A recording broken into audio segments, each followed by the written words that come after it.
এইবার যে আমরা শুটিং করতে গেছিলাম সেটাও আমাদের কাছে কম অ্যাডভেঞ্চার ছিল না, কারণ ওই রাত্রিবেলা 1টা-2টোর সময় মরুভূমিতে শ্যুট করা, আর তখন টেম্পারেচার প্রায় ওই 5-6 ডিগ্রি টেম্পারেচার, প্রচণ্ড হাওয়া দেয়।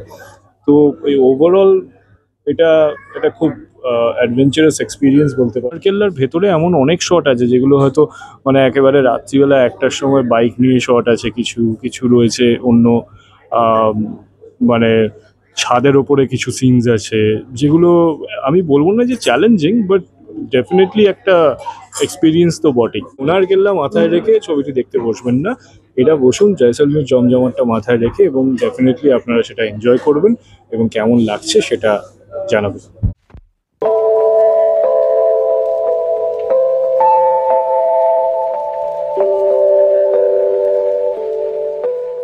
প্রজেক্ট মানে সবসময়তেই আলাদা রকমের, প্রথমত মোবাইলে শুট এবং এক্সটেন্সিভ লোকেশন। এইবারেরও এক্সটেন্সিভ একটা লোকেশন আমরা দেখতে পাচ্ছি, মানে এক্সপিরিয়েন্স একটু শেয়ার করুন।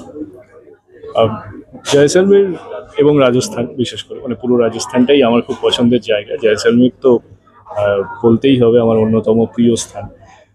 সোনার কেল্লা আমি ছোটবেলাতে দেখেছি, পরবর্তীকালে আমি নিজে ঘুরতে গেছি সেখানে, একা একাই গেছি, বাইকে গেছি। আহ, সেটা আমার কাছে একটা অ্যাডভেঞ্চার ছিল, বাট এইবার যে আমরা শুটিং করতে গেছিলাম সেটাও আমাদের কাছে কম অ্যাডভেঞ্চার ছিল না, কারণ ওই রাত্রিবেলা 1টা-2টোর সময় মরুভূমিতে শ্যুট করা, আর তখন টেম্পারেচার প্রায় ওই 5-6 ডিগ্রি টেম্পারেচার, প্রচণ্ড হাওয়া দেয়। তো এই ওভারঅল এটা এটা খুব অ্যাডভেঞ্চারাস এক্সপিরিয়েন্স বলতে পারো।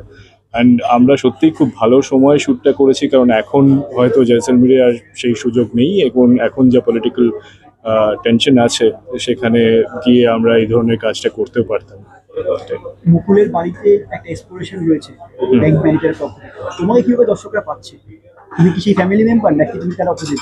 না না, একদমই নয়। আমি এখানে আমার চরিত্রের নাম নীলাঞ্জন, এবং আমার চরিত্রের সাথে যে ফ্যামিলিটা ঘুরতে যাচ্ছে তাদের আলাপ হয়। বেসিক্যালি আমি এবং আমার স্ত্রী আমরা হানিমুনে যাচ্ছি এখানে, এবং ট্রেনে আমাদের সাথে আলাপ। তাদের সাথেই আমরা জয়সলমীরে যাই, তারপরে সেই পরিবার একটি বিপদের মধ্যে জড়িয়ে পড়ে, এবং সেই বিপদ থেকে কিভাবে উদ্ধার পাবে, এবং নীলাঞ্জনের চরিত্র প্রথম দিকে যতটা রিজার্ভ, যতটা শান্ত ছিল, সেটা আস্তে আস্তে কিভাবে চেঞ্জ হবে, সেটা এই গল্পের একটা part. Scorpion Bollywood hero. Negative shade রয়েছে? নেগেটিভ না পজিটিভ সেটা বোঝা যায় মোটামুটি 4th এপিসোডে গিয়ে। তো আশা করি সেটা বলে দিলে তো সেটা স্পয়লার দেওয়া হয়ে যাবে, যারা দেখছে তারা হয়তো বেটার বুঝতে পারবে। যেটা শুট করতে গিয়ে একটু চ্যালেঞ্জিং এক্সপিরিয়েন্স হয়েছে আপনার? এমন কোনো সিন চ্যালেঞ্জিং এক্সপিরিয়েন্স বলতে গেলে, দেখো সোনার কেল্লার ভেতরে এমন অনেক শট আছে যেগুলো হয়তো মানে একেবারে রাত্রিবেলা 1টার সময় বাইক নিয়ে শট আছে, কিছু কিছু রয়েছে অন্য আম, মানে ছাদের ওপরে কিছু সিনস আছে যেগুলো আমি বলবো না যে চ্যালেঞ্জিং, বাট ডেফিনেটলি একটা এক্সপিরিয়েন্স তো বটেই। যখন আপনাকে এই সোনার কেল্লার বেস করে যে ওয়েব সিরিজটার কথা প্রথম বলা হলো, তখন আপনার অনুভূতি কেমন ছিল? আমার তো খুব ভালোই লেগেছিল। আমি তো রিঙ্গুদার সাথে এটা নিয়ে আমরা প্রচুর আলোচনা করি, গল্প নিয়ে প্রচুর আলোচনা করি, ক্লিকের সাথেও কথা হয়।